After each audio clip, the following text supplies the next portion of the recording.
Imagine standing in the middle of a storm and feeling nothing but peace. No panic, no anger, no fear. While the world spins out of control, you stand grounded, unshakable. If that sounds like you may already be living by one of the oldest and most powerful philosophies in human history, the philosophy of the Stoics. Today we're diving deep into 7 psychological signs that reveal you're already living the Stoic way. Even if you've never picked up a philosophy book in your life, this isn't just about reading quotes or nodding at wise words. This is about the mindset, the hidden patterns in how you think, feel, and act. And once you recognize these signs, you'll see yourself and the world in a completely new light. Let's begin. Sign 1. You control your reactions, not the world. Picture this. You're driving to work, you're on time, the weather's good, you're feeling fine. Then, someone cuts you off. No blinker, no wave, just arrogance. Most people's blood pressure would spike instantly. A middle finger might fly, a horn might blare. But you take a deep breath. You let it pass. And within seconds, your mind is back on track. This is the first sign of living by Stoic philosophy. You've learned that while you can't control the world, you can always control your reaction to it. Modern psychology calls this locus of control, specifically having an internal locus of control. It's the belief that your life is primarily shaped by your own actions, choices, and mindset, not by the random chaos of external events. People with an external locus of control blame everything outside themselves. Traffic ruined my day. My boss destroyed my mood. That comment on social media made me angry. But when you're living like a Stoic, you know something crucial. The event is not what hurts you. Your judgment of the event is. Men are disturbed not by things, but by the views which they take of things. That's not just philosophy. Neuroscience backs it up. When you react to stress, your amygdala, the brain's alarm system, fires up. But if you can pause, breathe, and reframe the event, you shift power to the prefrontal cortex, the rational decision maker in your brain. You literally take back control from your emotions. Storytelling example, the coffee spill. Let's take a simple morning disaster. You're carrying your coffee. Someone bumps into you. It spills down your shirt. You're late for work. Most people's response? This day is ruined. Stress floods the body, and the rest of the morning is poisoned by one accident. The Stoic response? Accept. It happened. Adjust. I'll change my shirt.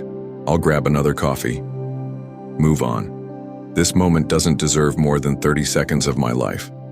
The event is the same. The outcome is entirely different. Historical Stoic example, Epictetus and the broken lamp. Epictetus once had a friend visit his modest home. The friend accidentally broke one of his lamps. Instead of anger or frustration, Epictetus simply said, "Lamps get broken." That was it. No drama, no resentment. Because in his mind, the lamp was already temporary. It was never truly his to keep forever. That's the essence of this first sign. You measure life not by what happens to you, but by how you choose to meet it. Modern life application. Think of your daily life. Your internet drops during an important meeting. Your flight gets delayed. A stranger insults you online. A non-Stoic will let these events own them. A Stoic-trained mind flips the question from, "Why is this happening to me?"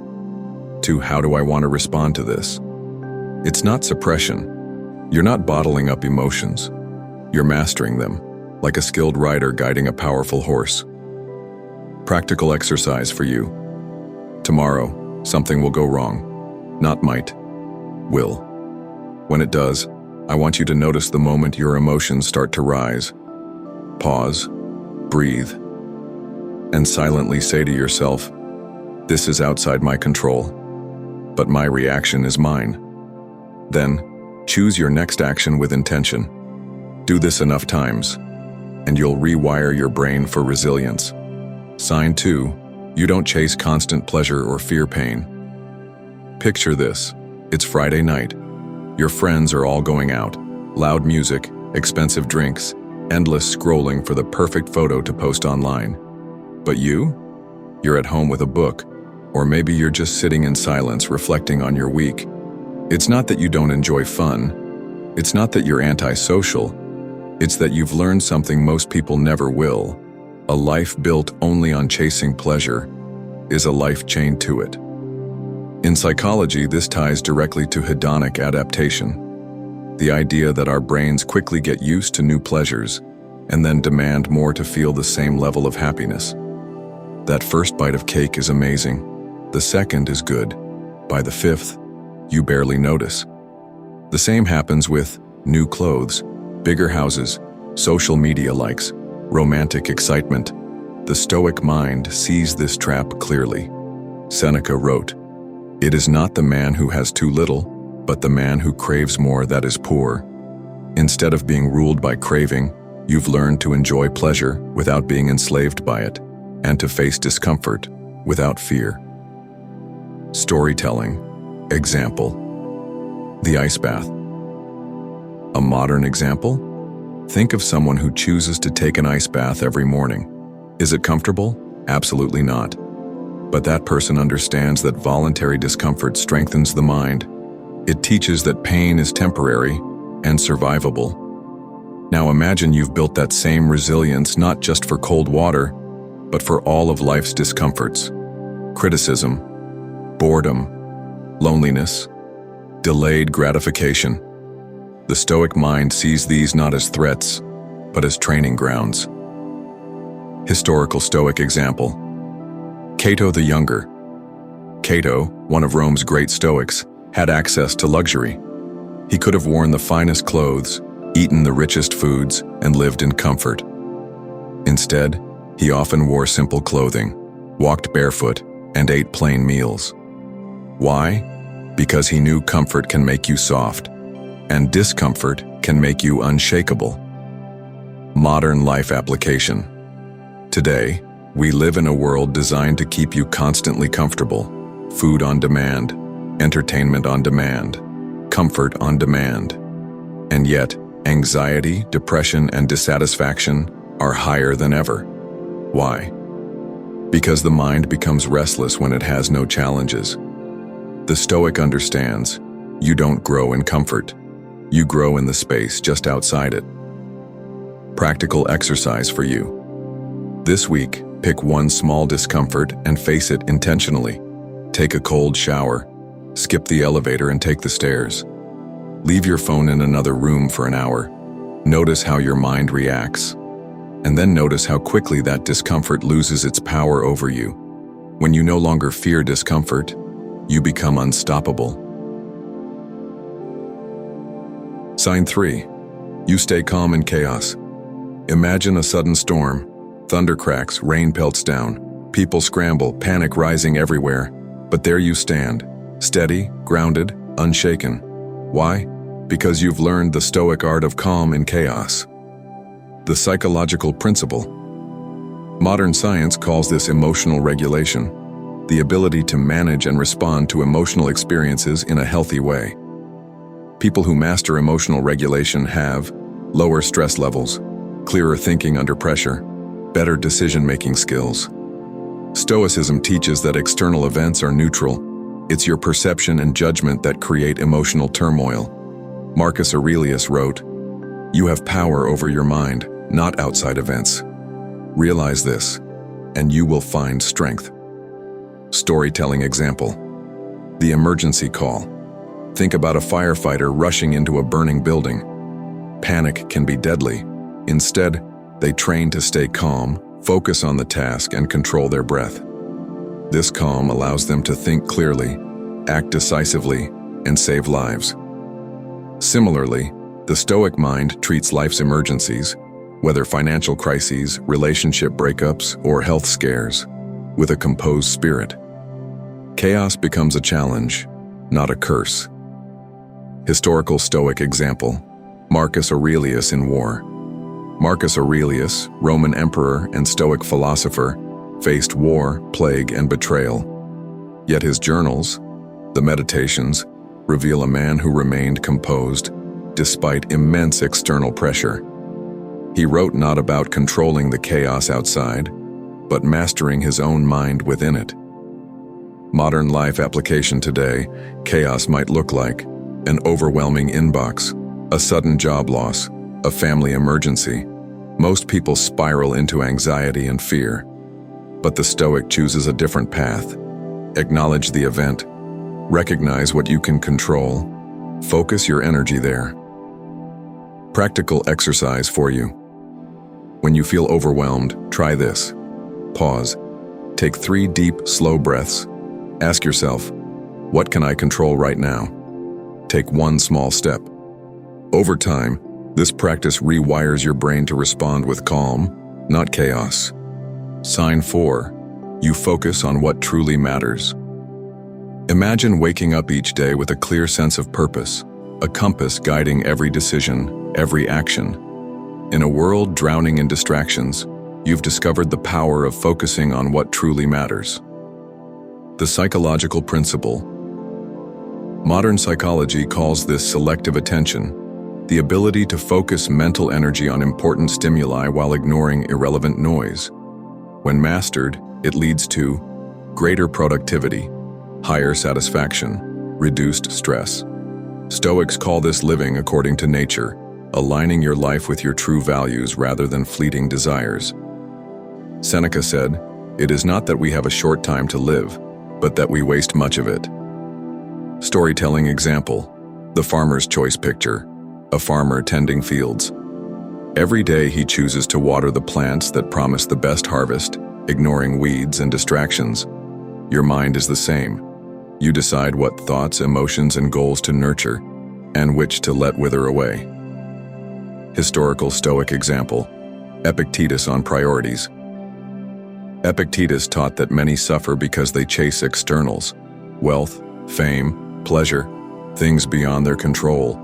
Instead, he urged focusing on virtue, wisdom, justice, courage. These are the seeds that grow a fulfilling life. Modern life application. In today's world, your attention is constantly stolen by social media, breaking news, endless entertainment. But a Stoic mind steps back and asks, will this help me be a better person today? Will it move me toward my true goals? Practical exercise for you tomorrow. Write down your top 3 priorities, things that truly matter to you. Throughout the day, when distractions arise, ask, is this helping me with my priorities? If not, gently redirect your focus. This simple habit rewires your brain toward intentional living. You embrace failure as growth. Imagine a world where failure isn't a curse but a doorway, a chance to learn, to grow, and to become stronger. If you've ever felt fear of failure lessen, or even felt grateful for setbacks, you're living the Stoic way. The psychological principle. Modern psychology calls this growth mindset, the belief that abilities and intelligence can be developed through dedication and hard work. People with a growth mindset see challenges as opportunities, persist despite obstacles, learn from criticism. Stoicism mirrors this, teaching that obstacles are not roadblocks but stepping stones. Marcus Aurelius wrote, "The impediment to action advances action. What stands in the way becomes the way." Storytelling example, the bamboo tree. There's a story about the Chinese bamboo tree. For years, it shows no visible growth above ground, but beneath the surface, roots are growing deep. Then suddenly it shoots up 80 feet in just 6 weeks. Failure and waiting feel like no progress, but beneath the surface, your mind is growing strong. Historical Stoic example, Seneca on adversity. Seneca faced exile, political danger, and personal loss. Yet he called adversity a teacher of wisdom. Every setback was a chance to practice patience, resilience, and virtue. Modern life application. Today, failure might be losing a job, a failed relationship, a business collapse. Most people see these as ends. The Stoic sees a beginning, a chance to reflect, adapt, and improve. Practical exercise for you. When you face a setback, pause and ask, what can I learn from this? How can this make me better? Write down one lesson from the experience. Over time, you'll transform failure from a source of fear into a source of power. Sign 6. You accept what you cannot change. Imagine finally letting go of the endless fight against reality, the frustration, the anger, the resistance. When you accept what you cannot change, you unlock a freedom few ever experience. The psychological principle. In psychology, this aligns with the concept of radical acceptance, fully accepting reality as it is, without judgment or resistance. This practice reduces suffering and increases peace of mind. Stoics emphasized this over 2,000 years ago. Epictetus said, "Make the best use of what is in your power, and take the rest as it happens." Storytelling example, the broken arm. Imagine breaking your arm. You can't control the injury. You can control your attitude and your recovery. The pain is inevitable, but the suffering is optional. Historical Stoic example, Marcus Aurelius on fate. Marcus Aurelius wrote in his Meditations, "Accept whatever comes to you woven in the pattern of your destiny, for what could more aptly fit your needs?" He understood that resisting fate only causes inner turmoil. Acceptance brings peace. Modern life application. In modern life, acceptance might mean coping with illness, facing economic downturns, navigating relationship breakups. Instead of wasting energy on denial or anger, the Stoic focuses on what can be controlled, their response and actions. Practical exercise for you. Identify one situation you've been resisting. Ask yourself, is this within my control? If not, practice saying, I accept this as it is. Feel the tension ease as you let go of resistance. Acceptance is not giving up, and it's choosing peace over struggle. Sign 7. You live each day as if it were your last. Imagine waking up every morning with the urgency and clarity of someone who knows today might be their last. Not in a morbid way, but in a way that fuels meaning, focus, and gratitude. If you live each day like this, you're walking fully in the footsteps of the Stoics. The psychological principle. This mindset reflects what psychologists call existential awareness, a deep consciousness of life's fragility and the preciousness of time. When embraced, it enhances motivation, increases appreciation, reduces procrastination and regrets. Storytelling example, the veteran's lesson. A war veteran once said, "After seeing death up close, I realized how much time I wasted on worries that didn't matter." He began to live intentionally, focusing on relationships, purpose, and kindness. Historical Stoic example, Seneca's advice. Seneca wrote in his letters, "It is not that we have a short time to live, but that we waste much of it. Life is long enough, and a sufficiently generous amount has been given to us for the highest achievements, if it were all well invested." He urged readers to seize the day, carpe diem, because every moment counts. Modern life application. In a world full of distractions, it's easy to drift through days without true presence. The Stoic asks, if today were my last, would I waste it scrolling, complaining, avoiding important conversations? Practical exercise for you. Today, pick one meaningful action, call a loved one, start a project, practice gratitude. Let this day count. Every day you live like this builds a life you'll be proud of. Now you know the 7 psychological signs you're living by Stoic philosophy. 1. You control your reactions. 2. You don't chase constant pleasure or fear pain. 3. You stay calm in chaos. 4. You focus on what truly matters. 5. You embrace failure as growth. 6. You accept what you cannot change. 7. You live each day as if it were your last. If you recognized yourself in these signs, congratulations. You're already walking the path of the Stoics. If not, these are habits you can start building today. If this video helped you, Please like, share, and subscribe for more deep dives into philosophy and psychology. And tell us in the comments, which sign resonated with you most? Remember, the journey to a strong mind is a daily practice. Stay resilient. Stay wise.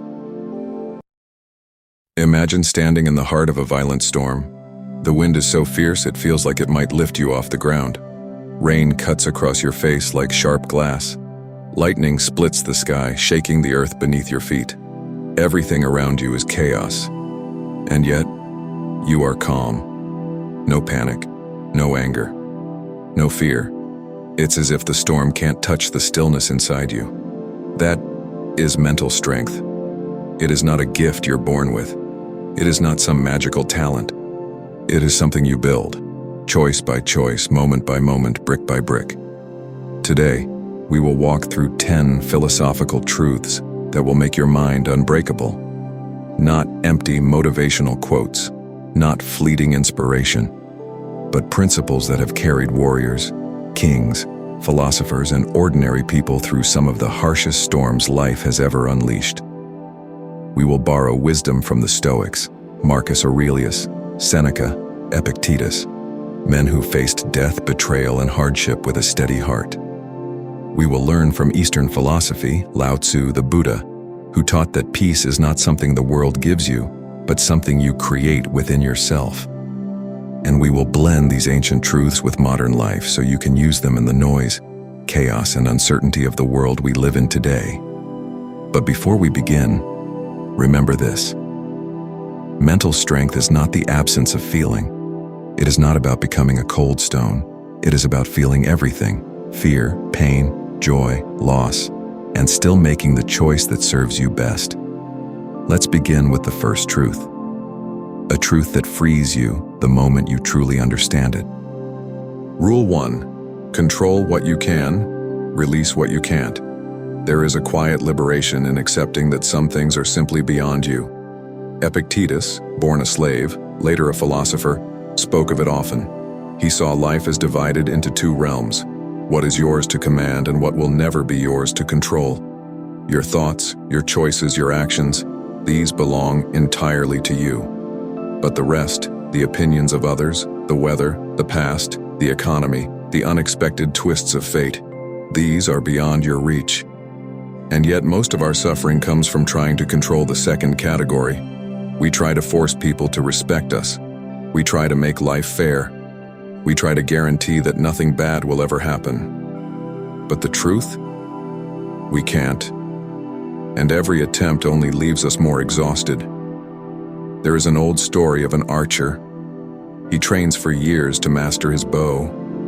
He learns the stance, the breath, the release. And when the day comes, he draws the string and lets the arrow fly. From that moment, the arrow's path is out of his hands. The wind may blow. The target may move. His only control was in the preparation and the shot itself. Life is the same. Do all you can with what is in your hands. And when the moment comes to release it, let it go. Think of the job interview you prepared for.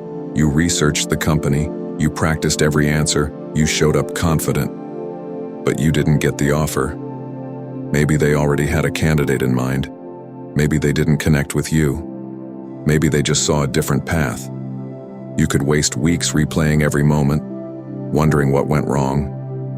Or you could accept that the result is out of your hands and turn your energy toward the next opportunity. Marcus Aurelius once wrote, "You have power over your mind, not outside events. Realize this, and you will find strength." And when you live this way, you no longer feel like a victim of the world's chaos. The world can shift beneath your feet, but your focus stays anchored. You stop being tossed around by the winds of chance because you no longer try to control the wind. Letting go is not giving up. It is choosing to place your energy where it will actually make a difference.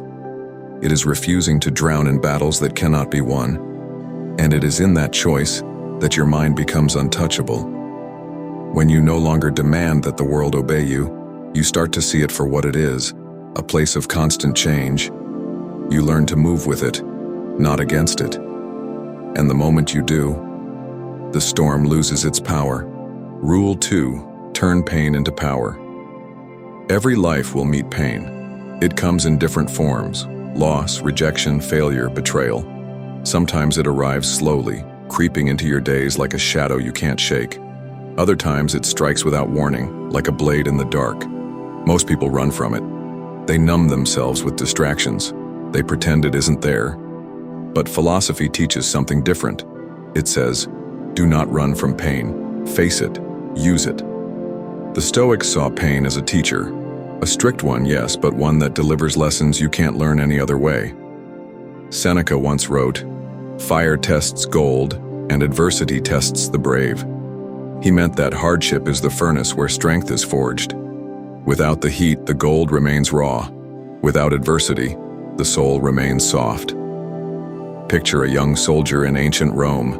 He is sent to a frozen frontier, far from home. The cold cuts to the bone. Food is scarce. Sleep is broken by the sound of distant enemy horns. At first, he curses his fate. He longs for the warmth of his city, the laughter of friends. But as the weeks pass, he adapts. He learns to move silently through snow, to find warmth in the smallest fire, to fight hunger with discipline. What once felt like torture becomes training. When he finally returns to Rome, he carries a new power, the knowledge that he can survive what once seemed impossible. We live in a different age, but our battles are no less real. The loss of a job, the ending of a relationship, the betrayal of someone you trusted with your heart. These moments can feel like the end, but if you let them, they can also mark the beginning of a new resilience, a new understanding of yourself. Pain, when faced directly, transforms. It teaches patience when nothing else will. It reveals the strength you didn't know you had. It strips away illusions, forcing you to see what truly matters. Think of a seed buried in the soil. It is trapped in darkness, pressed down by the weight of the earth. If it could speak, perhaps it would cry out for release. But in that darkness, something is happening. The seed is breaking open. Roots are reaching downward. A stem is pushing upward. Without the pressure, without the struggle to rise, there would be no growth. Your pain works the same way. It may feel like it is crushing you, but it is also shaping you. It is giving you roots. It is pushing you toward the light. When you begin to see pain this way, it no longer becomes something to fear. It becomes something to harness. You stop asking, "Why is this happening to me?" and instead ask, "What can I make from this?" Every tear becomes water for the soil of your soul. Every scar becomes proof that you have walked through fire and come out the other side. And there is one more truth. When you endure pain and grow from it, you become a lighthouse for others still lost in their own storms. Your survival gives them hope. Your strength reminds them that they too can endure. Pain will come. But if you choose to meet it with courage, to pull from it every lesson it offers, it will not break you. It will build you. And when you rise from it, you will rise stronger than you were before. Rule 3. Master your mind before the world masters. There's a battle raging every second inside your head, a silent war that few ever recognize. It's the clash between your impulses and your reason, your fears and your hopes, your distractions and your focus. The world outside is noisy and relentless, trying to pull your attention 1,000 different ways. Social media buzzes with endless updates. Emails pile up. Voices demand your time, your energy, your reaction. And yet, all this external chaos means nothing if your inner world is a battlefield. Imagine a great general sent to defend a fortress. If the fortress walls are cracked, if the gates are weak, the enemy will pour in, regardless of how many soldiers stand outside. Your mind is that fortress. Before you can conquer the world's challenges, you must conquer your own thoughts. Philosophers across time understood this truth. The Buddha taught that suffering comes from an uncontrolled mind. Marcus Aurelius reminded himself daily that his mind was his own citadel. Epictetus said, "No man is free who is not master of himself." But what does mastering the mind really mean? It means recognizing when your thoughts are your allies, and when they are your enemies. It means seeing the lies fear tells you, the false stories anger spins, the endless what-ifs your mind creates to keep you trapped in worry. It means training yourself to pause, to breathe, to choose your response rather than react blindly. Think about the last time you felt overwhelmed. Maybe someone insulted you. Maybe you failed at something important. Maybe life simply felt like too much. What happened next? Did you lash out? Did you spiral into negative thoughts? Or did you find a moment of stillness to steady yourself? That moment of stillness, no matter how brief, is the seed of mastery. It is the choice to step back from the chaos inside, to observe it without judgment, and to decide what truth you will feed. When you practice this, your mind becomes your greatest ally instead of your worst enemy. You start to see thoughts for what they are, passing clouds rather than permanent storms. You gain the power to direct your energy toward what matters, rather than wasting it on distractions or destructive patterns. Imagine your mind as a garden. If you do not tend to it, weeds of doubt, fear, and resentment will take over. But with care, through meditation, reflection, or simply quiet moments, you can cultivate peace, clarity, and resilience. This mastery is not about perfection, it's about awareness. It's about reclaiming your mind from the endless chatter so you can stand grounded in your values and goals. And when you master your mind, the world's storms no longer shake your foundation, because the fiercest battles are won inside. Rule 4, embrace change as your only constant. From the moment we take our first breath, change begins its relentless march. Nothing stays the same. The faces we love, the places we call home, the very air we breathe, everything shifts, evolves, fades. Yet so many of us live as if permanence is guaranteed. We cling to the past, resist the present, and fear the future. We build walls around ourselves to keep the storm out. But the storm is not the enemy. Philosophers have long reminded us, change is the only constant. Heraclitus, a thinker from ancient Greece, famously said, "No man ever steps in the same river twice, for it's not the same river, and he's not the same man." This truth is both terrifying and liberating. Terrifying because it means loss is inevitable. Liberating because it means growth is inevitable too.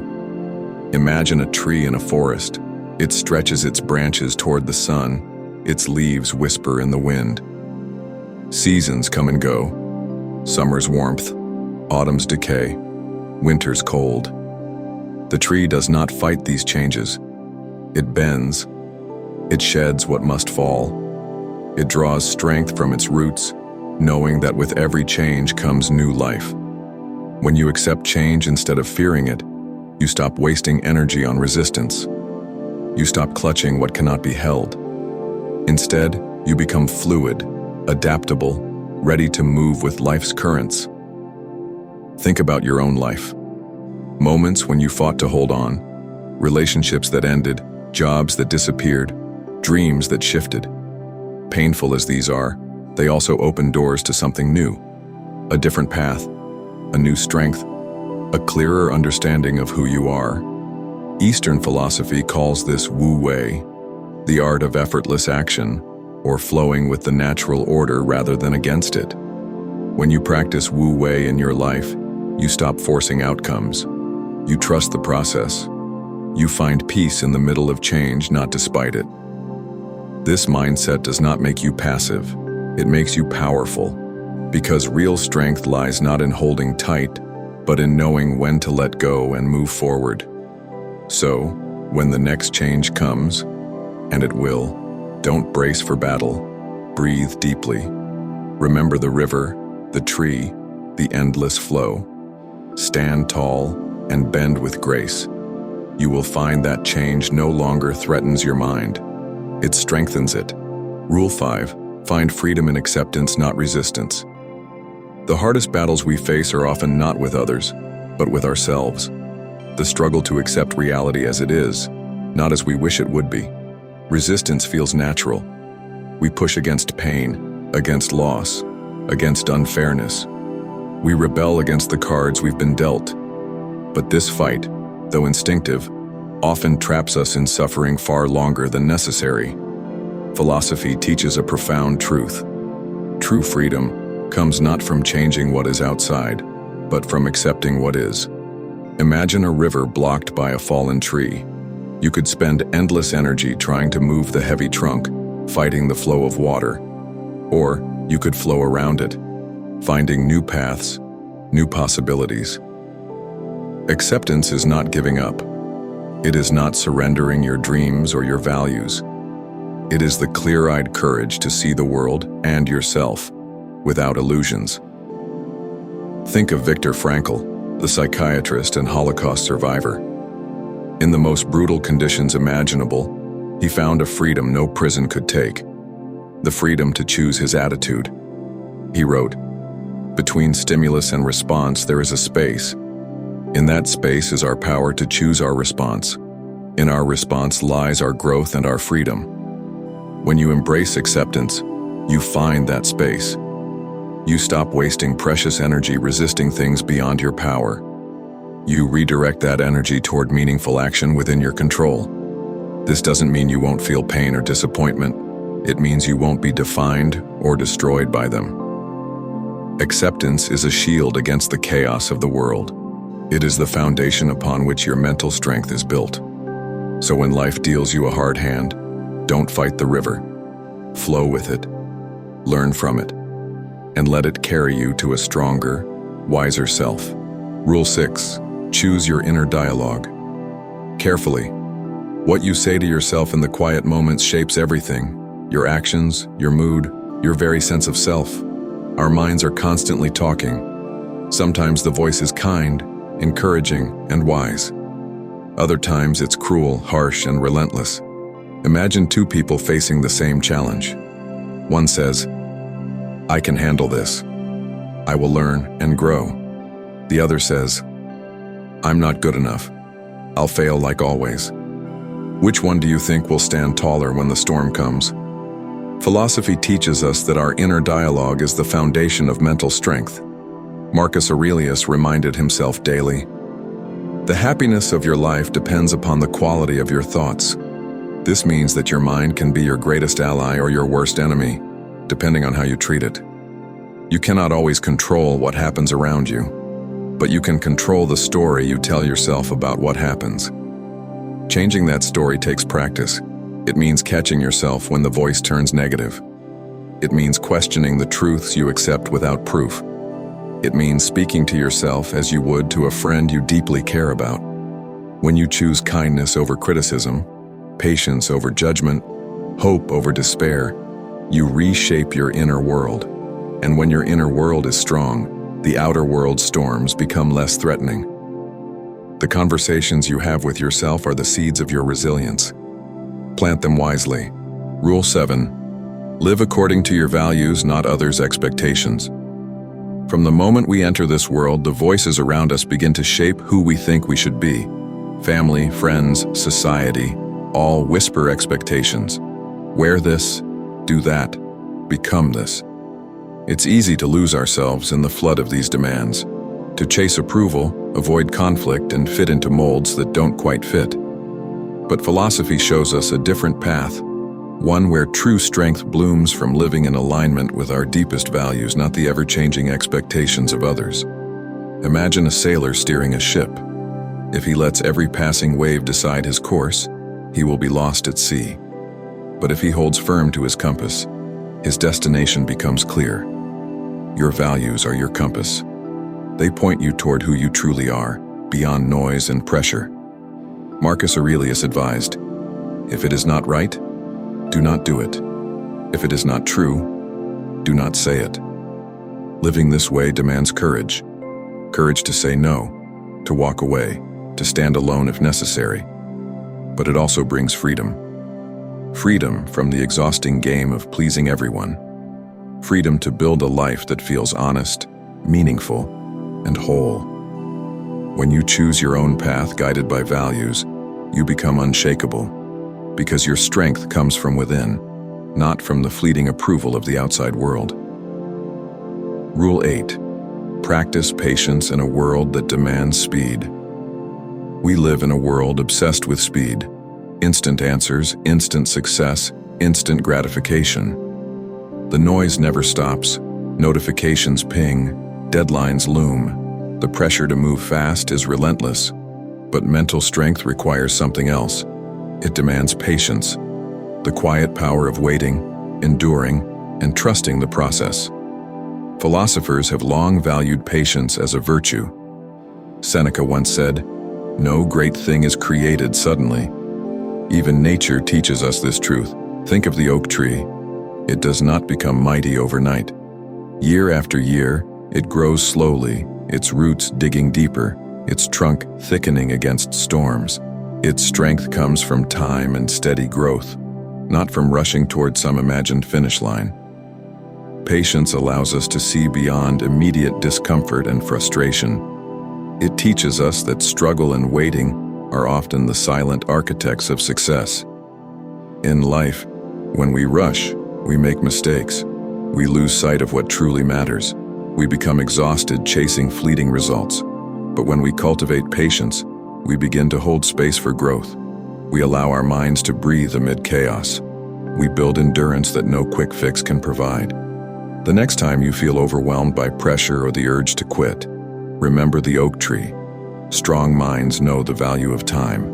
They do not race the clock. They use it. Rule 9. Build resilience by facing fear, not avoiding it. Fear is one of the oldest feelings we carry. It protects us, warns us, keeps us alive. But fear can also imprison us. It can shrink our world until all that remains is anxiety and hesitation. Philosophy teaches that the only way to overcome fear is to face it head-on. Seneca wrote, "We suffer more often in imagination than in reality. Our minds create monsters from shadows. The true test is stepping into the unknown anyway."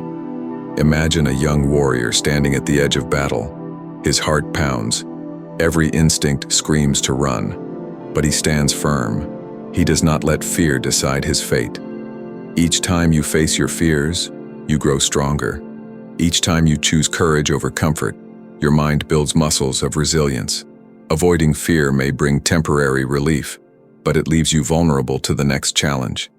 Facing fear builds a fortress inside you, a place no storm can breach. When you learn to walk through fear, it loses its power to control you. You begin to see fear as a signal, not a stop sign. A call to prepare, to act, to grow. The greatest victories come not from never feeling fear, but from feeling it and moving forward anyway. Rule 10. Find meaning beyond success and failure. In a world obsessed with achievement, it's easy to measure our worth by trophies, titles, and milestones. We chase success as if it will fill the emptiness inside. We fear failure as if it defines us. But philosophy shows us a different truth. Meaning comes not from external validation, but from the purpose we create within ourselves. Viktor Frankl, a man who faced unimaginable horrors, taught this with his life. He believed that even when everything is stripped away, we still have the freedom to choose the meaning of our suffering. Imagine two artists painting the same landscape. One seeks only praise and sales. The other paints because the act itself brings joy and purpose. Who do you think will find deeper satisfaction? When you build your life around meaning rather than outcomes, success and failure lose their grip on you. You become resilient in ways no award can buy. This mindset frees you to take risks, to fail forward, and to grow without fear. It grounds you in something unshakable, a reason to keep going when the world feels heavy. In the end, mental strength is about more than endurance or toughness. It is about discovering a deeper why, a why that carries you through storms, pain, and change. When you find that why, no external force can break you. We began this journey standing in a storm. Now you know how to build a mind that does not break in the storm's fury. You've learned to control what you can and release what you can't, to turn pain into power, to master your mind before the world masters it, to embrace change as your only constant. To find freedom in acceptance, not resistance. To choose your inner dialogue carefully. To live by your own values, not others' expectations. To practice patience in a world that demands speed. To build resilience by facing fear, not avoiding it. And finally, to find meaning beyond success and failure. These are not easy lessons. They will ask you to confront yourself, to grow, to sometimes walk alone. But in this work lies freedom. Freedom from the chaos outside. Freedom from the battles inside. Your mind is your fortress, strong, unshakable, and yours to build. And as you walk forward from today, remember this: the greatest strength is not in never falling, but in rising every time you do. You are stronger than you know.